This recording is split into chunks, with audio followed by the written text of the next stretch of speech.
नमस्कार, जय Maharashtra. Marathi pharma YouTube चॅनलमध्ये तुमचं स्वागत आहे. चॅनलवरती नवीन असाल तर चॅनलला सबस्क्राईब करायला विसरू नका. विद्यार्थी मित्रांनो, आपल्या चॅनलवरती रोज सकाळी 11 वाजता तुमच्यासाठी एका नवीन जॉबची जाहिरात तुमच्यापर्यंत पोहोचवली जाते. त्यासाठी तुम्ही चॅनलला सबस्क्राईब करून ठेवा, जेणेकरून तुम्हाला नवीन जाहिरात दररोज बेसिसवरती बघायला मिळून जाईल. तर मित्रांनो, महात्मा ज्योतिराव फुले जनकल्याण योजना ही जी योजना मित्रांनो विविध रुग्णालयामध्ये राबवली जाते, त्या योजनेअंतर्गत यामध्ये भरती आलेली आहे. क्रांतिसिंह नाना पाटील रुग्णालय सातारा म्हणजे जिल्हा रुग्णालय सातारामध्ये ही भरती असणार आहे. यामध्ये ही जाहिरात प्रसिद्ध करण्यात आली आहे. विविध पदांसाठी ही भरती असणार आहे. काय असणारे भरती, पात्रता काय लागणार आहे, सर्व सविस्तर माहिती आज या व्हिडिओमध्ये आपण बघणार आहोत. इथे बघा मित्रांनो, स्वर्गीय क्रांतिसिंह नाना पाटील जिल्हा रुग्णालय सातारा येथे महात्मा ज्योतिराव फुले जनकल्याण योजनेअंतर्गत खालील कंत्राटी पद्धतीने तात्पुरत्या स्वरूपात ही भरती करण्यात येणार आहे. ही जी भरती असणार आहे मित्रांनो कंत्राटी स्वरूपाची असणार आहे. मात्र ही भरती कशी एक्सटेंड होऊ शकते, सर्व सविस्तर माहिती पुढे आपण बघणार आहोत. मित्रांनो, ही जी भरती असणार आहे इथे बघा डाटा एंट्री ऑपरेटर या पदासाठी असणार आहे. इथे तुमचं नोकरीचं ठिकाण दिलं आहे. कोरेगावमध्ये तुमचे नोकरीचं ठिकाण असणार आहे. एक वॅकन्सी यामध्ये असणार आहे. पगार जो असणार आहे मित्रांनो 18,000 रुपये per month data entry operator या पदासाठी असणार आहे. त्याचबरोबर यासाठी क्वालिफिकेशन काय लागणार आहे, graduate, any graduate with typing speed, म्हणजे तुमच्याकडे कोणत्याही शाखेची पदवी असेल तर तुम्ही यासाठी अर्ज करू शकता. मात्र तुमचा टायपिंग स्किल्स इथे बघितले जाणार आहे. तुमच्याकडे मराठी टायपिंग स्किल तुम्हाला 30 वर्ड्स पर मिनिट आणि English typing 40 words per minute तुम्हाला इथे लागणार आहे. त्याचबरोबर MSCIT सुद्धा तुमची इथे लागणार आहे. एज लिमिट बद्दल सुद्धा माहिती प्रोव्हाइड केली आहे. ओपन कॅटेगरीसाठी 38 वर्ष, त्याचबरोबर रिझर्व्ह कॅटेगरीसाठी 43 वर्ष इतकी एज लिमिट इथे राहणार आहे. त्याचबरोबर गव्हर्नमेंट एक्सपिरियन्स, याआधी तुम्ही कोणत्याही महात्मा ज्योतिराव फुले जनकल्याण योजनेअंतर्गत जर तुम्ही काम केले असेल कोणत्याही हॉस्पिटलमध्ये, त्याचा अनुभव तुमचा ग्राह्य धरला जाणार आहे. जर तुम्हाला अनुभव नसेल तर सुद्धा तुम्ही अर्ज करू शकता. मात्र अनुभवाचे तुम्हाला एक्स्ट्रा मार्क्स गुण दिले जाणार आहेत. त्याचबरोबर ऑल एज्युकेशन क्वालिफिकेशन सर्टिफिकेट तुम्हाला गरजेचे यामध्ये असणार आहेत. त्यानंतर नंतरचे जे पद असणार आहे ते असणारे डाटा एंट्री ऑपरेटर. त्याचबरोबर हे पद असणार आहे फलटणसाठी एक जागा आहे, ते सुद्धा असणार आहे. पगार सेम 18,000 रुपये पर मंथ इतकी सॅलरी असणार आहे. एनी ग्रॅज्युएट कोणत्याही शाखेची पदवी, त्याचबरोबर टायपिंग स्पीड बघितला तुमचा जाणार आहे. MSCIT असणे गरजेचं असणार आहे. एज लिमिट बघा 38 वर्ष. ओपन कॅटेगरी, रिझर्व्ह कॅटेगरीसाठी 43 वर्ष. गव्हर्नमेंट एक्सपिरियन्स इथे सुद्धा तुम्हाला लागणार आहे. ऑल एज्युकेशन क्वालिफिकेशन इथे सुद्धा मॅन्डेटरी तुम्हाला असणार आहे. त्याचबरोबर डाटा एंट्री ऑपरेटर कराडसाठी ही असणारी वॅकन्सी एक जागा असणार आहे. यासाठी 18,000 रुपये पर मंथ इतकी सॅलरी तुम्हाला यामध्ये असणार आहे. एनी ग्रॅज्युएट यामध्ये तुम्ही लागणार आहे. ओपन कॅटेगरीसाठी 38 वर्ष, 43 वर्ष. रिझर्व्ह कॅटेगरीसाठी एज क्रायटेरिया इथे असणार आहे. गव्हर्नमेंट एक्सपिरियन्स आणि ऑल एज्युकेशन क्वालिफिकेशन तुम्हाला इथे लागणार आहे.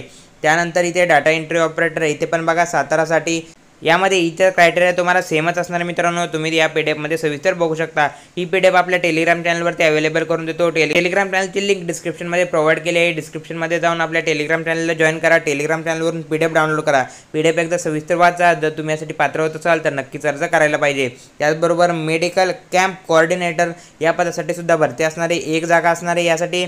त्याचबरोबर 25,000 रुपये पर मंथ इतकी तुमची सॅलरी राहणार आहे. इथे सुद्धा तुम्ही MSW झाला असेल किंवा तुमचं एनी ग्रॅज्युएट असेल, म्हणजे तुमच्याकडे कोणत्याही शाखेची जरी पदवी असेल आणि MSCIT तुमचं असेल तरी सुद्धा तुम्ही यासाठी अर्ज करू शकता. त्याचबरोबर ओपन कॅटेगरीसाठी 38 वर्ष, रिझर्व्ह कॅटेगरीसाठी 43 वर्ष इतकं एज क्रायटेरिया राहणार आहे. गव्हर्नमेंट एक्सपिरियन्स इथे सुद्धा तुम्हाला लागणार आहे. ऑल एज्युकेशन क्वालिफिकेशन मॅन्डेटरी इथे तुम्हाला असणार आहे. म्हणजे तुम्ही डाटा एंट्री ऑपरेटर या पदांसाठी जर पात्र असाल, त्याचबरोबर तुम्ही या पदासाठी सुद्धा अर्ज करू शकता. या पदासाठी सुद्धा क्वालिफिकेशन तुम्हाला सेमच लागणार आहे. त्यानंतरचे जे पद असणार आहे आणि शेवटचं पद असणार आहे मेडिकल कोऑर्डिनेटर, यासाठी सुद्धा तुम्हाला एक जागा असणार आहे. वर्किंग ऑफ इथे बघा सातारा असणार आहे. त्याचबरोबर एक जागा यासाठी असणार आहे. 28,000 रुपये पर मंथ इतकी सॅलरी तुम्हाला असणार आहे. इथे क्वालिफिकेशन बघा BAMS किंवा BHMS तुमचं झालं असेल तर तुम्ही यासाठी अर्ज करू शकता. ओपन कॅटेगरीसाठी 38 वर्ष, रिझर्व्ह कॅटेगरीसाठी 43 वर्ष एज लिमिट राहणार आहे. गव्हर्नमेंट एक्सपिरियन्स असेल तर तुम्हाला इथे प्राधान्य दिले जाणार आहे. त्यात रजिस्ट्रेशन तुमचं असणं गरजेचं असणार आहे. त्यानंतर यासाठी अर्ज कुठे करायचा ते आता आपण बघूया. मित्रांनो, अर्जाबद्दल सविस्तर माहिती ते प्रोव्हाइड केली आहे. तुमचं यामध्ये सिलेक्शन कशा प्रकारे होणार आहे, तुम्हाला कोणत्याही प्रकारची एक्झाम द्यायची नाही. कंत्राटी स्वरूपाची ही भरती असणार आहे. त्याचमुळे तुमची यामध्ये मुलाखतीद्वारे फक्त तुमची एक मुलाखत होणार आहे. त्यानंतर तुमची यामध्ये सिलेक्शन असणार. मुलाखतीचा क्रायटेरिया काय असणार आहे तुमचे, तुम्ही ज्यावेळी अर्ज कराल त्यावेळी तुमच्या अर्जाची छाननी होणार आहे. अर्जाची छाननी तुमच्या कशाच्या बेसिसवर होणार आहे, तुम्हाला जे काही शैक्षणिक पात्रता वरती दिली आहे त्याच्या अंतिम गुणाला किती तुम्हाला मार्क्स असणार आहे आणि त्याचबरोबर तुम्हाला कामाचा अनुभव किती असणार आहे, त्याच्या आधारे तुमची एक छाननी होणार आहे अर्जांची. तुमच्या त्या छाननीतून तुम्हाला मुलाखतीसाठी बोलवण्यात येणार आहे. मुलाखत तुमची कधी होईल, काय होईल, ती सर्व सविस्तर माहिती तुम्ही जो काही ॲड्रेस तुमचा अर्ज तुम्ही सबमिट करणार आहे त्या अर्जावरती तुम्हाला तुमचा फोन नंबर आणि ईमेल ID मेन्शन करायचा आहे. त्याद्वारे तुम्हाला मुलाखतीबद्दलची माहिती मिळून जाईल. त्याचबरोबर अर्ज कुठे करायचा ते आता बघूया. मित्रांनो तुम्हाला अर्ज ऑफलाईन पद्धतीने करायचा आहे। अर्जाचा नमुना त्यांनी खाली या PDF मध्ये दिला आहे, तो सुद्धा नमुना तुम्हाला पुढे व्हिडिओमध्ये मी दाखवतो। त्या नमुन्यासोबत तुमचे शैक्षणिक पात्रते जे काही डॉक्युमेंट असतील, तुमचा अनुभवाचे जे काही डॉक्युमेंट असतील ते सर्व डॉक्युमेंट तुम्हाला अटॅच करून तो अर्ज तुम्हाला ऑफलाईन पद्धतीने जिल्हा रुग्णालय सातारा इथे तुम्हाला सबमिट करायचा आहे। इथे तुम्ही स्वतः जाऊन सबमिट करू शकता किंवा तुम्ही पोस्टाने सुद्धा अर्ज पाठवू शकता। मात्र मित्रांनो अर्जाला सुरुवात झाली आहे। शेवटची तारीख असणार आहे मित्रांनो अर्जाची ती असणार आहे 12 जुलै 2025 ही अर्जाची शेवटची तारीख असणार आहे। म्हणजे अर्ज पोस्टाने पाठवणे आता शक्य नाही आहे।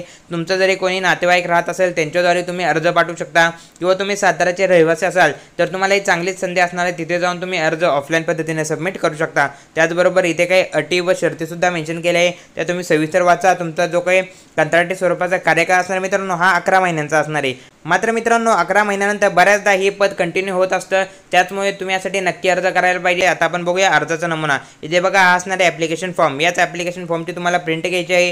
हा ॲप्लिकेशनचा फॉर्म सविस्तर वाचा, त्यानंतर ॲप्लिकेशनचा फॉर्म फिल करा। ॲप्लिकेशनचा फॉर्म फिल केल्यानंतर वरील सांगितलेल्या ॲड्रेसवरती तुम्हाला ऑफलाईन पद्धतीने हा अर्ज सबमिट करायचा आहे। त्याचबरोबर आपल्या चॅनलला सुद्धा सबस्क्राईब करून घ्या, जेणेकरून तुम्हाला डेली रोज एका नवीन जॉबची जाहिरात तुमच्यापर्यंत पोहोचून जाईल। अशा प्रकारे ही जाहिरात आपण डिटेलमध्ये बघितली आहे। या जाहिरातीबद्दल तुम्हाला कसल्याही प्रकारचा डाऊट असेल तर कमेंट सेक्शनमध्ये नक्की कमेंट करा आणि अशाच प्रकारच्या नवनवीन जॉब अपडेट्सची माहिती तुमच्यापर्यंत सर्वात प्रथम पोहोचावी त्यासाठी चॅनलला मात्र सबस्क्राईब करायला विसरू नका। भेटूया पुढच्या व्हिडिओमध्ये।